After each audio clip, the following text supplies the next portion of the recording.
All right. Hello, everyone. So we got JD Vance coming out right now. He is in Atlanta, the same place that you saw Kamala Harris just speak at last week. Same exact venue. This is the venue where they had that singer come out. What was it? Megan Thee Stallion. Same exact one. Thank you for the subscribe. Definitely appreciate that. And I just got it not paused, but I got it muted right now because of music. I don't want him to demonetize me, but as soon as he comes up here, I'm gonna kill the music. Here we go. All right, here we go. Thank you. Let's see what he has to say. All right, my friends, thank you. Thank you.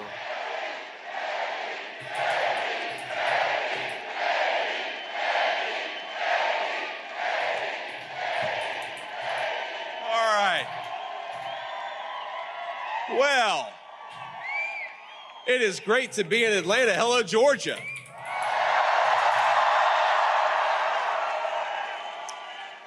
In 93 days, we're going to take back our country and elect Donald J. Trump once again. It's going to start right here in Georgia.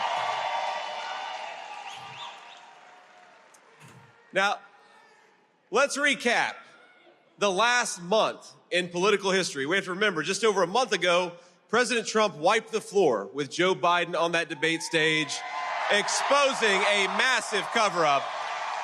Yeah, I'll give him that. It was pretty bad. Of the president's mental incapacity. He saved America from 4 more years of the disaster of Joe Biden. And during that same time, Donald Trump accepted our own party's nomination with overwhelming support. We held the most successful convention in history. He took a bullet for this country and didn't miss a single day of work. Now, he did that in 1 month. Just imagine what he's going to do with 4 more years. Ain't that right? So this is the first time that I'm actually watching this guy speak. So it should be interesting to get an opinion of him.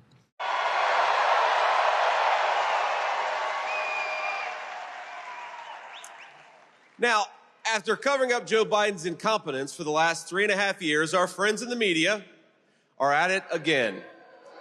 This time, they're gaslighting us on Kamala Harris's radical record. They want to portray her as some kind of sensible moderate, despite all evidence to the contrary. Now, this is the same media that told us, remember, my friends, for 3.5 years that Joe Biden, who couldn't complete a sentence, was Albert Einstein. And now they want to tell us that Kamala Harris is Abraham Lincoln. But anybody who is too blind to see Biden's incompetence, or let's be honest, too dishonest to admit it, doesn't deserve to be commander-in-chief. Kamala Harris is not getting a promotion to the presidency of the United States.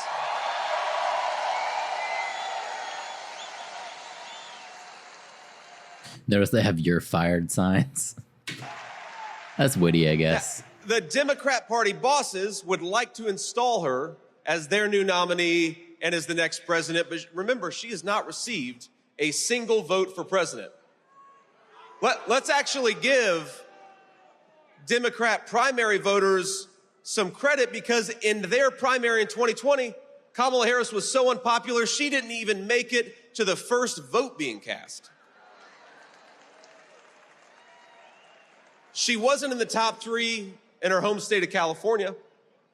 And the reason is Democrat voters know what every American agrees with: America is never going to elect a San Francisco liberal who's so far outside the mainstream. We're not going to elect Kamala Harris as president.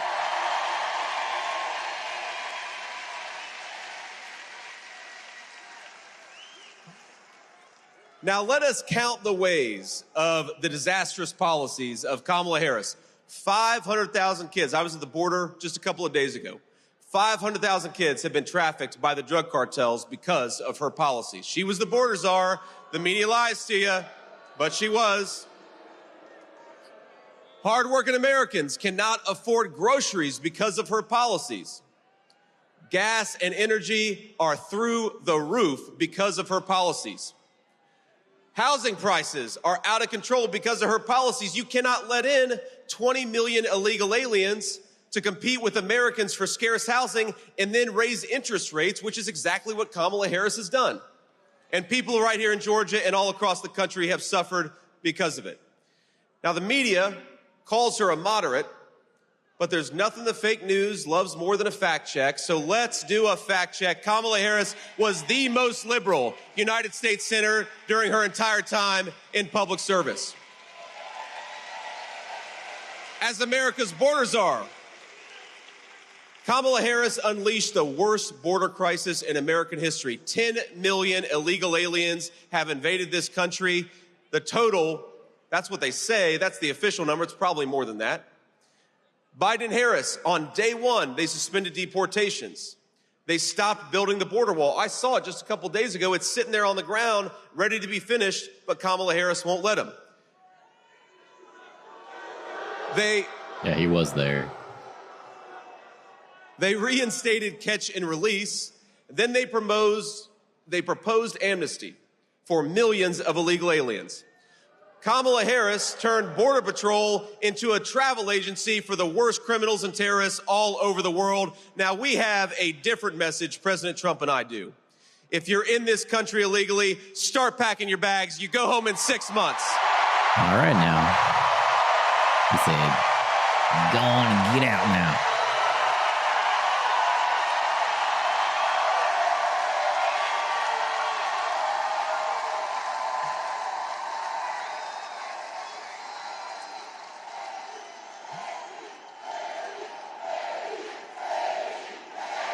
What are they saying?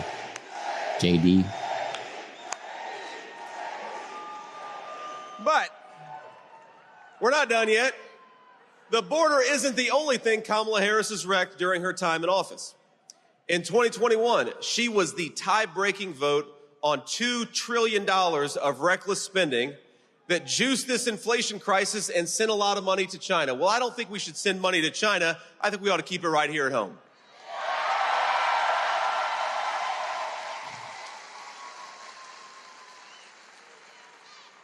Remember the Inflation Reduction Act, which was really the Inflation is a Disaster Act. She cast the deciding vote, triggered the worst affordability crisis in generations.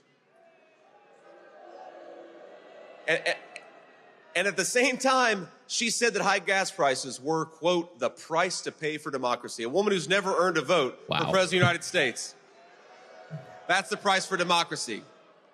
Well, it's not the price for democracy, my friends. It's the price we paid for her failed leadership. Now, Harris wants to ban fracking, ban offshore drilling, take away your gas cars. And by the way, I think in America, you ought to be able to drive whatever the hell you want to because this is America and we believe in freedom.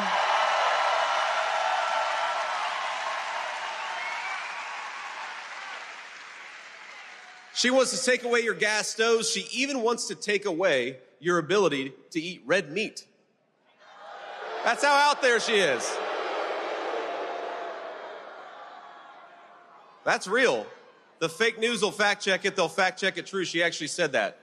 In other words, she thinks that she's better than us. She thinks she's better than you. She thinks she's smarter than you. She thinks you need to be told how to live your life. But this November, let's tell the Washington elites, let's tell Kamala Harris, mind your own damn business. We're electing Donald J. Trump, President of the United States.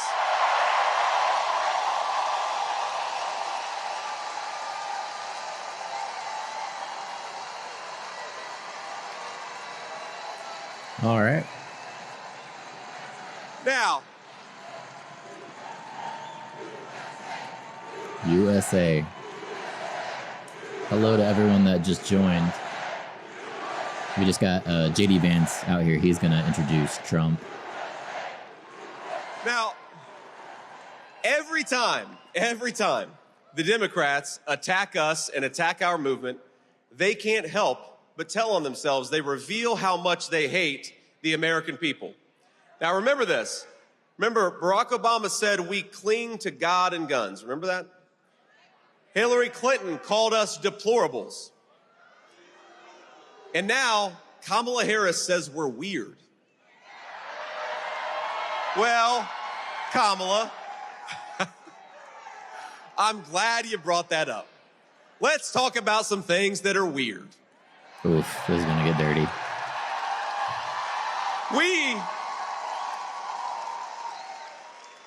We think it's weird that Democrats want to put sexually explicit books in toddlers' libraries. Yeah, that's a little weird. I'll give him that. We think it's weird that the far left wants to allow biological males to beat the living crap out of women in boxing.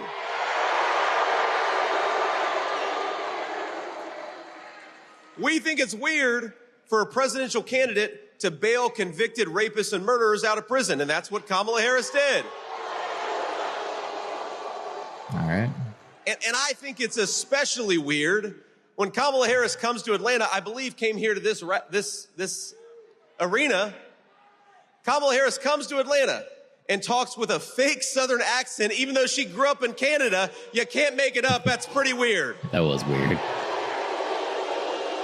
She's trying really hard to sound black. Like Southern black. Go watch the clip. She sounded like a Southern belle, even though she grew up in Vancouver. It doesn't make any sense. Hillary did the same thing. But on November 5th, she can go back to using her San Francisco accent because we're going to send her packing and we're going to reelect Donald J. Trump, President of the United States.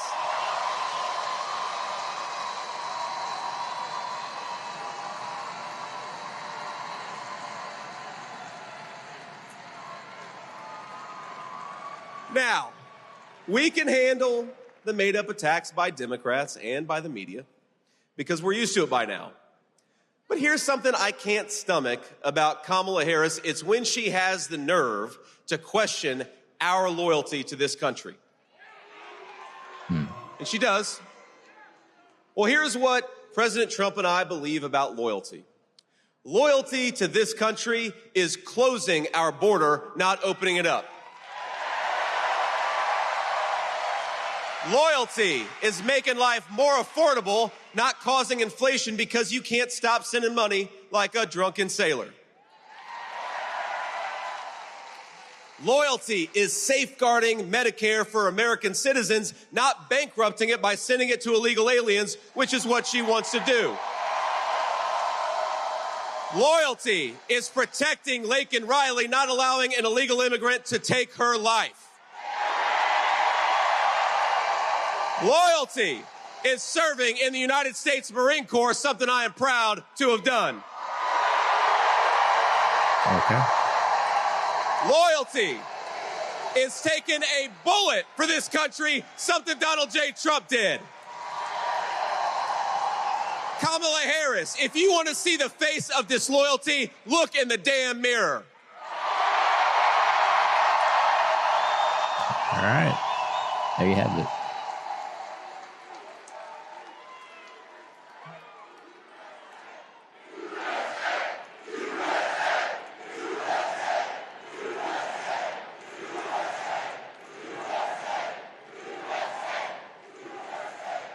Now, for decades, we've gotten used to it. Politicians in Washington have sold out this country. We got to remember when the multinational corporations and the lobbyists called their offices, a lot of them traded American jobs for campaign cash. Now, they'd never admit that, of course. They'd brag about trade deals and they'd promise cheap products. They called it globalization, and that's what it was, sending American jobs to some other part of the globe instead of keeping them right here at home.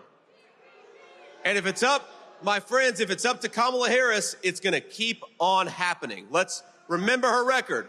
She voted to preserve NAFTA, the very trade deal that sent American jobs to Mexico and turned American dreams into nightmares. Now, she's asking us for a promotion, and I think it's time to say to Kamala Harris, you're fired.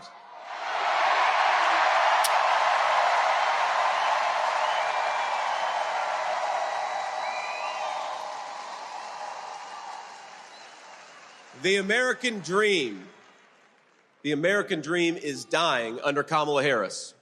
But we're going to save it. We're going to save it for every American, regardless of color or creed, and we're going to do it when we reelect Donald J. Trump, President of the United States. That's why we got to do it. You know, President Trump knows a few things that the Washington politicians forgot. He knows that 1 million cheap plastic toys from China is not worth a single American manufacturing job. We're going to rebuild American manufacturing. We're going to rebuild the factories. We're going to rebuild the American dream, and we're going to stamp more products made in the USA. It's a beautiful thing, and that's what we're going to do.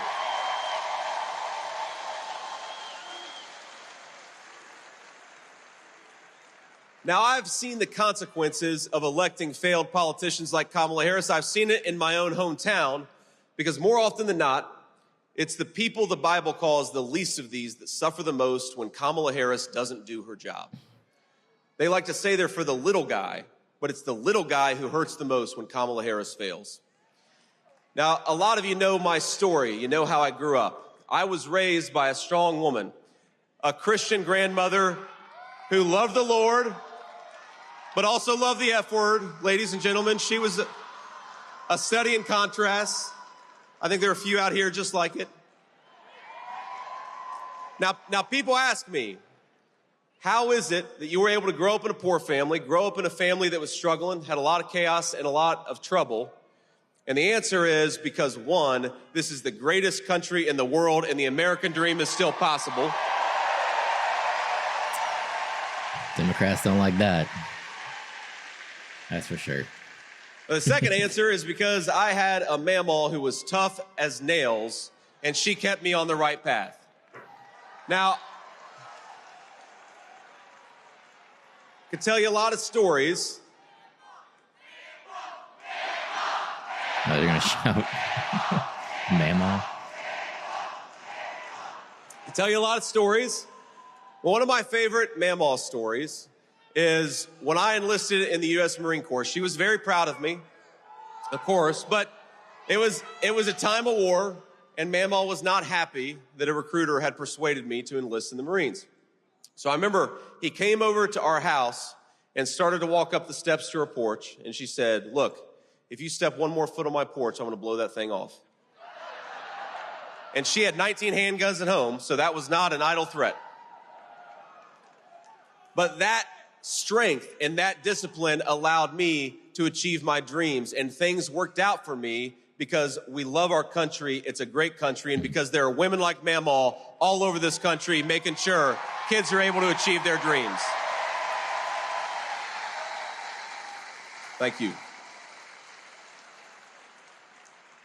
But let's be honest, there were some tough times too. And this goes to the point about Kamala Harris's failures. I remember, the reason Mamaw raised me is because my mom struggled with addiction for a big chunk of my early life. And I'm proud to say that she has been clean and sober for almost 10 years now. I'm so proud of my mom.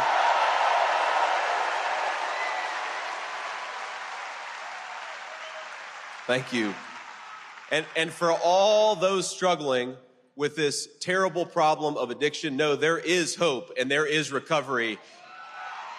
It's worth it. You got to keep fighting for it.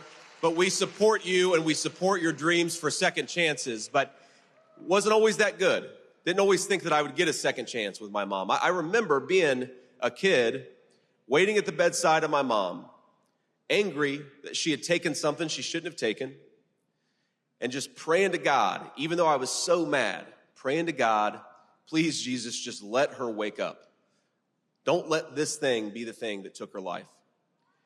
And the unfortunate truth, my friends, is that the poison that Kamala Harris has let into this country means there are a lot of kids like me who are not going to have those prayers answered. We're going to remember who we're fighting for. And it's the kids at the side of those bedside tables begging God for their parents to wake up. We're going to make sure that happens. We're going to fight for the people who are struggling in this country.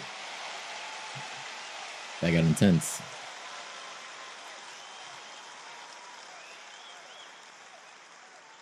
And the contrast between an America led by Kamala Harris and an America led by President Trump, it couldn't be more clear. Remember, President Trump's vision was closed borders and open factories. Kamala Harris's vision is the exact opposite. Open borders and close factories. Kamala Harris, she wants bigger government that can tell you what to do, and she also wants smaller bank accounts, which I think a lot of us have seen. But Donald Trump, by contrast, delivered record paychecks and the strongest border in history. What an amazing record of accomplishment.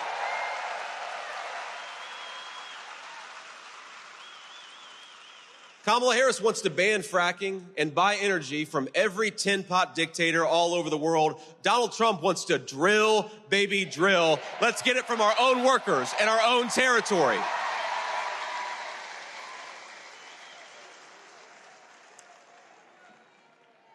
Kamala Harris wants to raise your taxes, and she wants to make it easier for companies to ship jobs to Mexico and China.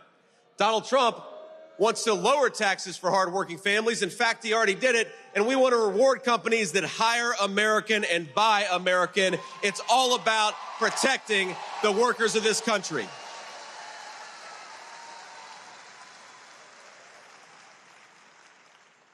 Kamala Harris wants to defund the police and let violent criminals out of jail.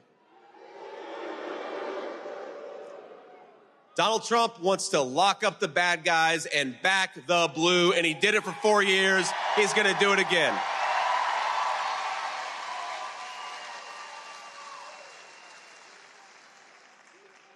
So I want to send a message out there to those who are struggling, those who are trying to make ends meet.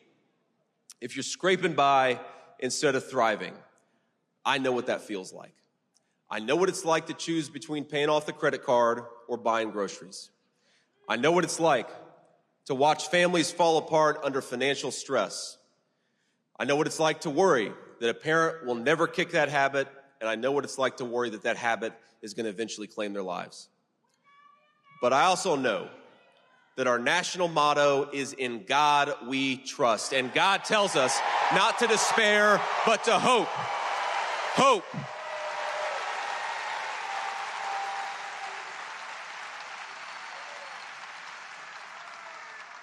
And while the media likes to lie about this movement and this party, this movement of ours is about a simple idea. We love this country enough that we will never give up hope, and we will never stop fighting for a better future for everybody, whether they vote for us or not.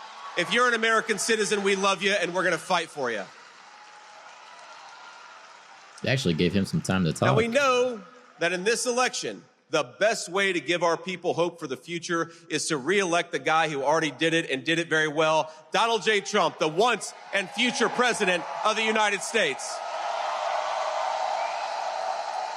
In just a few months, I believe this state of Georgia is going to lead a great American restoration, a restoration of safety, of prosperity, and yes, of hope. We're going to secure our borders. We're going to kick out the drugs and the illegal immigrants. We're going to rebuild American manufacturing. We're going to bring jobs back to this country, and we are going to buy American, for our people. It's going to start in Georgia. God bless you all. Thank you so much for having me. I'm going to be your next vice president, and we're going to win Georgia and win this country. I love you all. Thank you so much for having me. All right, so there's JD Vance, my first time seeing him talk there, so kind of interesting to see what his opinions were on things. Let me know what you think. I don't know if you guys have watched him yet and seen what he had to say. Interesting. Definitely interesting.